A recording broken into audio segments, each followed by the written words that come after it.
If you've been following the Nolan Wells case, you've probably noticed that every new interview seems to raise as many questions as it answers.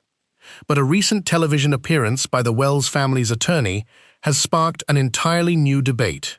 Some viewers believe one statement made during that interview doesn't line up with information that has already been shared publicly. Others say it's simply being taken out of context. Either way, the interview has become one of the most talked about developments in the case.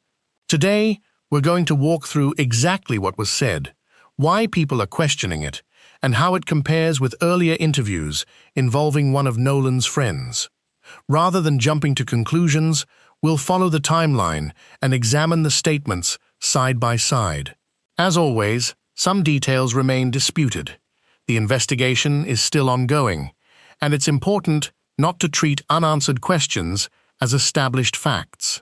The conversation began after a recent television interview with the Wells family and their attorney. During that appearance, attention turned to one of the young men who has spoken publicly about his friendship with Nolan. When asked whether they recognized him, the response was simple. The family indicated they did not know him and suggested that simply visiting someone's home or parking in their yard did not necessarily mean there was a personal relationship. At first, that seemed straightforward. Families don't always know every friend their teenage son has, especially as children grow older, begin driving, and spend more time with classmates away from home. Many parents recognize faces but not names, while others may know names without ever meeting the people themselves. But another detail stood out. The young man at the center of the discussion had previously given an interview of his own. During that interview, he explained that he met Nolan after moving to Ocean Springs in the 9th grade. He openly acknowledged that they were not childhood best friends because they hadn't grown up together. Instead, he said their friendship developed during high school. According to him, Nolan became one of his closest friends after they met, and he recalled spending time at Nolan's house and even driving him to school on multiple occasions. Those comments immediately caught people's attention because they were more detailed than simply saying, "We were friends." He offered specific memories. He explained when they met, how their friendship developed, and described ordinary moments that many close friends share during high school. That naturally led some viewers to ask a simple question.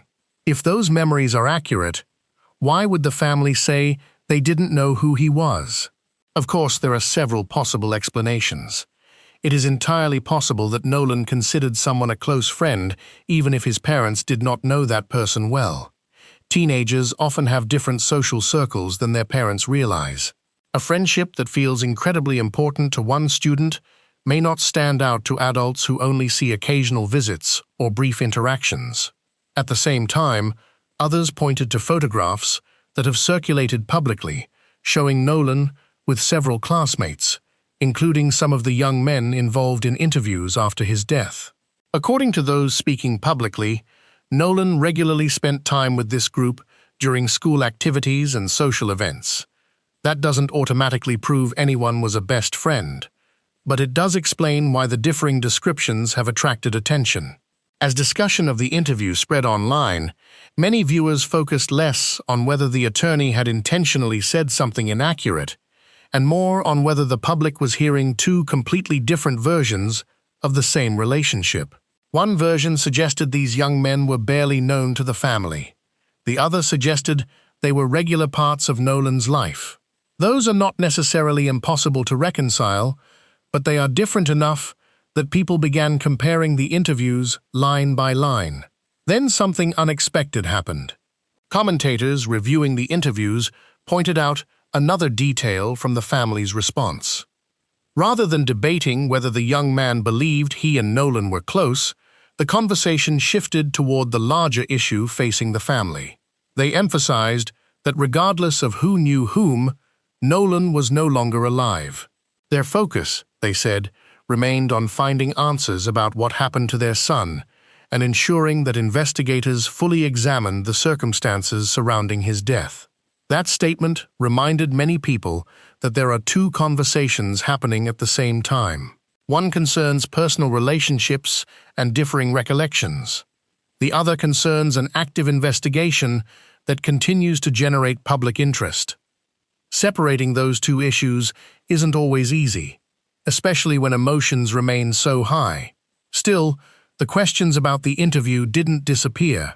Instead, people began looking beyond the family attorney's comments and back toward earlier interviews given by Nolan's friends. Some wondered whether additional statements from those interviews either supported or contradicted what had just been said on television. And that's where the timeline becomes much more interesting.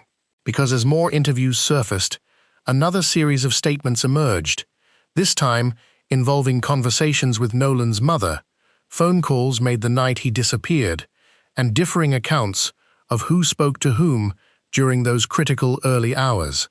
Those details would soon become the focus of an even larger debate. As more people compared the interviews, attention shifted away from the friendship itself and toward what happened during the first few hours after Nolan disappeared. Those early moments have become some of the most closely examined parts of the timeline because they involve phone calls, conversations, and decisions that everyone now looks back on with the benefit of hindsight. According to public statements discussed in the interviews, one of Nolan's friends contacted Nolan's mother after it became clear that Nolan had not returned as expected. The account presented was that he reached out, explained the situation, and asked whether authorities should be contacted.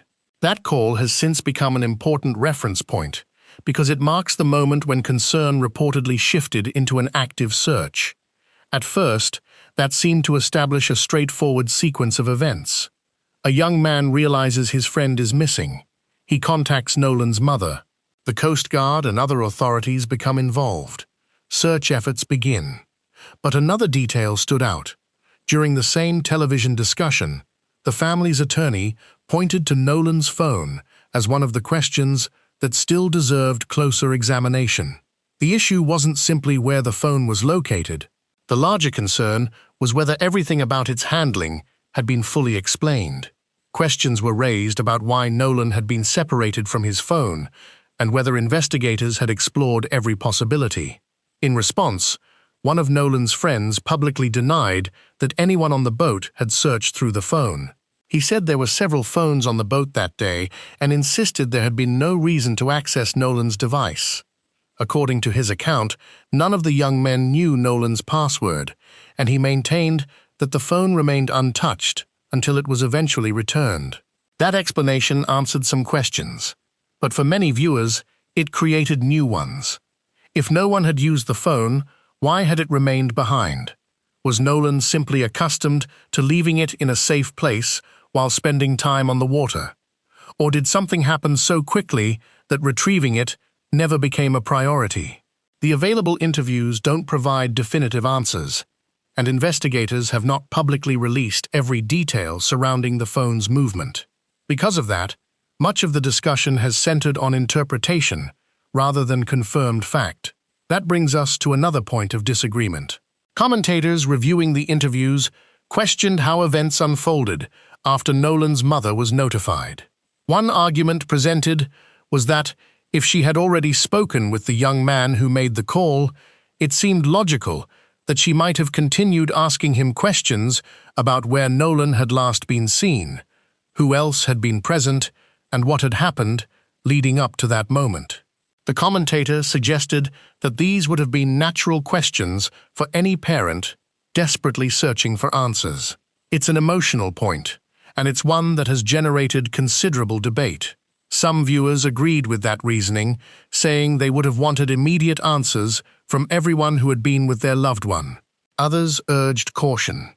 They pointed out that people react very differently during traumatic situations. Shock affects memory, communication, and decision-making.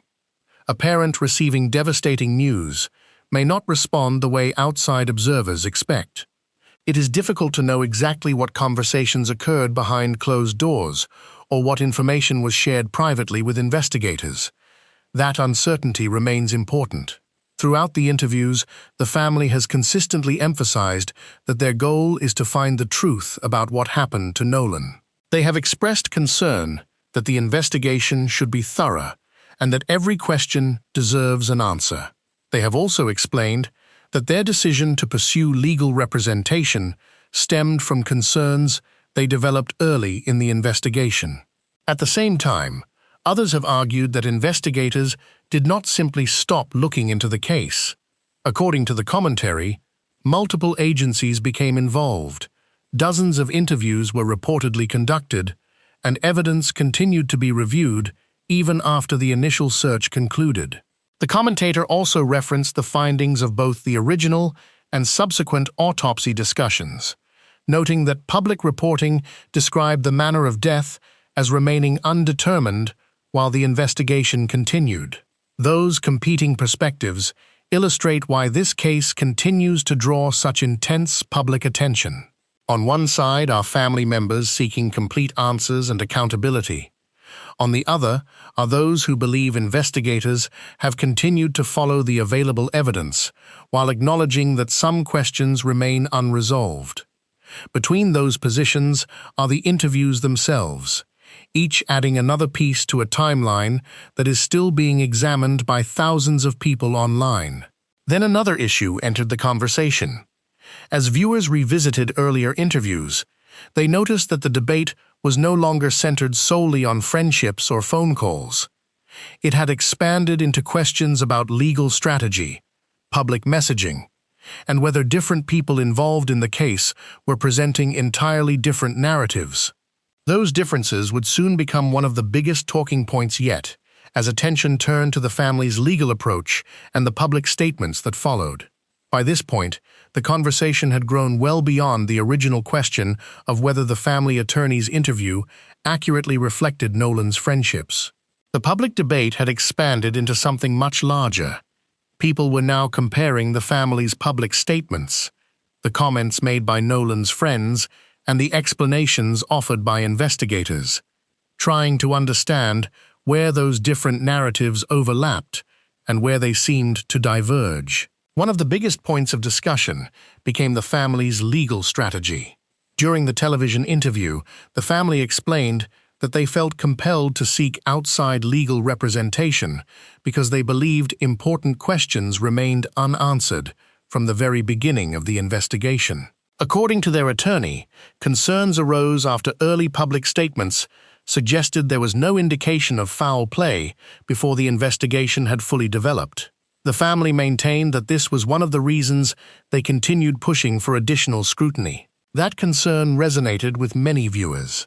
For any family dealing with the sudden loss of a loved one, especially under circumstances that remain under investigation, unanswered questions can become incredibly difficult to live with. It's understandable that families often seek independent legal advice or expert opinions, while official investigations continue.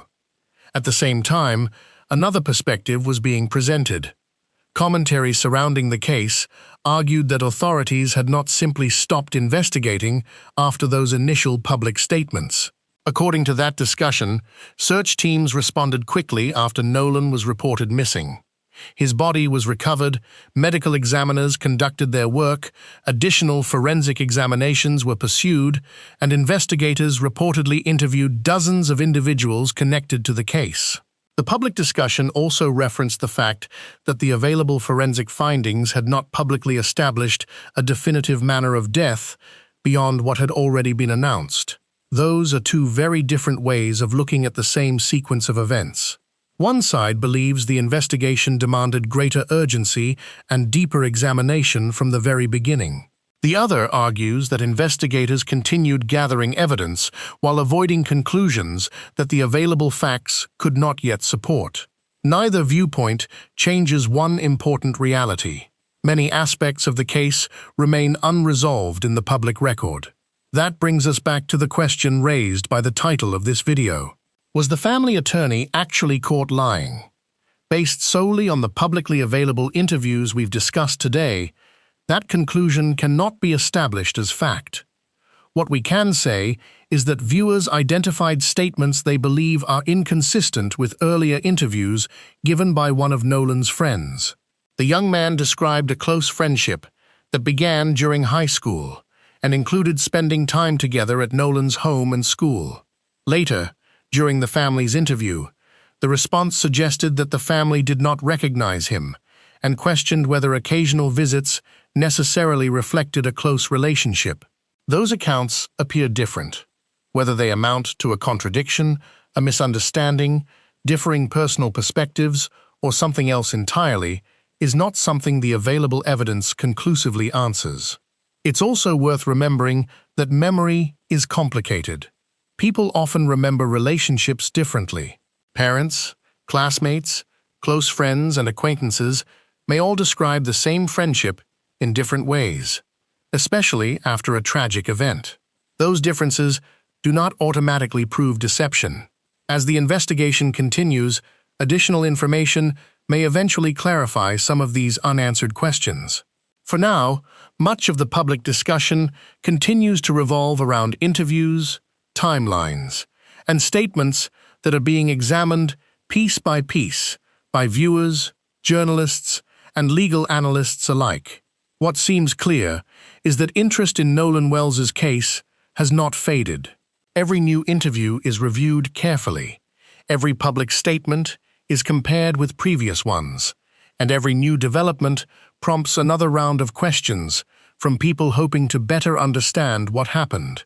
Whether future investigative findings answer those questions remains to be seen. Until then, it's important to distinguish between verified facts, personal opinions, and allegations that have not been proven. Cases like this often evolve over time, and information released later can change how earlier events are understood.